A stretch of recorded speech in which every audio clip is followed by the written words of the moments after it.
சென்னை காசிமேடு மீன்பிடி துறைமுகம் அருகே இந்த தீ விபத்து ஏற்பட்டிருக்கிறது. மீன்பிடி துறைமுகம் அருகே ஒரு குடிசை ஒன்று இருப்பதாகவும், சாலை ஓரமாக அந்த குடிசை இருப்பதாகவும், அதை அந்த மீன்பிடி துறைமுகம் அருகே இருப்பதனால அது வலைப்பின்னலுக்கு போன்றவற்றை பயன்படுத்துவதற்காக அந்த குடிசை அமைக்கப்பட்டிருப்பதாகவும் சொல்லப்படுகிறது. அந்த குடிசையில தீ விபத்து ஏற்பட்டிருக்கிறது. அந்த பகுதியினர் தீ பிடித்து எரிந்த பொழுது அவற்றை செல்போனில் பதிவு செய்திருக்கிறார்கள். அப்பொழுது திடீரென பயங்கரமாக வெடிக்கும் சத்தம் கேட்டு, ஒரு பொருள் வெடிக்கும் சத்தம் கேட்டு தீப்பிழம்பு பல அடி உயரத்திற்கு எழுந்திருக்கிறது. இதனால் அந்த பகுதியினர் அதிர்ச்சி அடைந்திருக்கிறார்கள். அது எந்த இடத்துல முதல்ல தீ விபத்து ஏற்பட்டிருக்கிறது என்று தெரியவில்லை. அந்த சாலையிலே சென்று கொண்டிருந்த வாகன ஓட்டிகளும் அதிர்ச்சி அடைந்திருக்கிறார்கள். உடனடியாக தீயணைப்புத்துறை, காவல்துறைக்கு தகவல் தெரிவிக்கப்பட்டிருக்கிறது.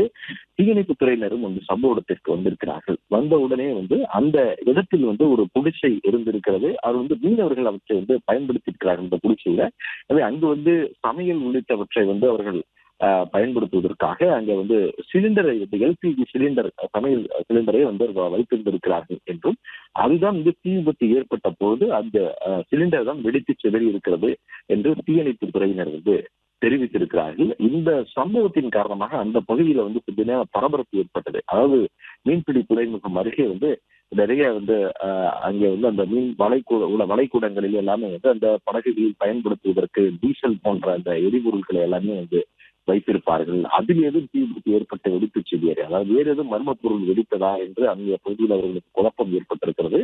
தீயணைப்பு துறையினர் சம்பவ இடத்திற்கு அவர்கள் அந்த பகுதியில தீயை கட்டுக்குள் கொண்டு வந்த பிறகு அந்த இடத்திலே ஆய்வு செய்ததுல அது எல்பிஜி சிலிண்டர் அந்த தீ விபத்து ஏற்பட்ட அந்த கூடத்திலே இருந்ததாகவும், அதுதான் வெடித்து சிதறி இருக்கிறது என்று தற்போது தீயணைப்பு துறையினர் தெரிவித்திருக்கிறார்கள். அதே வேளையில அந்த வளைக்கூடத்துல யாரும் மீனவர்களோ அல்லது வேறு யாருமே இல்லாதனால எந்த விதமான காயமோ உயிர் சேதமோ போன்றவை எதுவும் ஏற்படவில்லை என்றும், இது தீ விபத்து ஏற்பட்ட இடத்திலும் முழுமையாக தீயணைப்பு துறையினர் நீரை ஊற்றி முழுவதுமாக தீயை அணைத்திருக்கிறார்கள் என்பதையும் தெரிவித்திருக்கிறார்கள். அருகில் இருக்கக்கூடிய ராயபுரம், வண்ணாரப்பேட்டை போன்ற பகுதிகளில் இருந்து தீயணைப்பு வாகனங்கள் தீயணைப்பு துறையினர் இந்த தீயை அணைத்திருக்கிறார்கள். இந்த தீ விபத்தில் வெடித்து சிதறியதில் எல்பிஜி சிலிண்டர் தான் வெடித்து சிதறி இருக்கிறது என்பதையும் தீயணைப்பு துறையினர் தெரிவித்திருக்கிறார்கள். இது குறித்து காசிமேடு மீன்பிடி துறைமுக போலீசார் தற்பொழுது இந்த போலீசார் இந்த விவகாரம் தொடர்பாக விசாரணை நடத்தி வருகிறார்கள். தீ விபத்து எப்படி ஏற்பட்டது என்று மீன்பிடி துறைமுகம், அதை சுற்றி இருக்கக்கூடிய பகுதிகளில் இது போன்ற அந்த வலைப்பின்னலுக்காக நிறைய கூடங்கள் இருக்கிறது. மீனவர்கள் அங்கு தங்கி அவர்கள் கடலுக்கு செல்வதற்கு முன்பாக அவர்கள் அந்த இடத்தில் தங்கள் உணவுகளை தயாரித்துக் கொண்டு, மீன் வலைகளை தயாரித்துக் கொண்டு அதற்கு பிறகு ஒரு கடலுக்கு செல்வார்கள். எனவே அது போன்ற ஒரு கூடத்தில் தான் இந்த தீ விபத்து ஏற்பட்டிருக்கிறது என்று போலீசாரும் தீயணைப்பு துறையினரும் தெரிவித்திருக்கிறார்கள். இதுபோன்ற தீ விபத்து ஏற்பட்ட நிலையில் திடீரென அங்கு வெடித்து சிதறியதனால, ஏதோ ஒரு பொருள் வெடித்து சிதறியதனால முழு பரபரப்பு ஏற்பட்டது.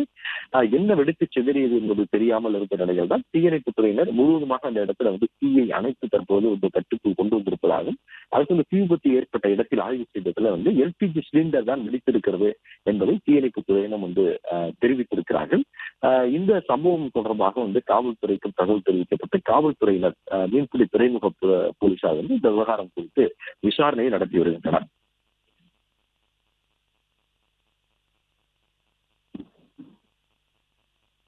பிளே ஸ்டோர் மற்றும் ஆப் ஸ்டோரில் இருந்து பாலிமர் செயலியை QR கோடு மூலம் பதிவிறக்கம் செய்யுங்கள். செய்திகளை உடனுக்குடன் பெறுங்கள்.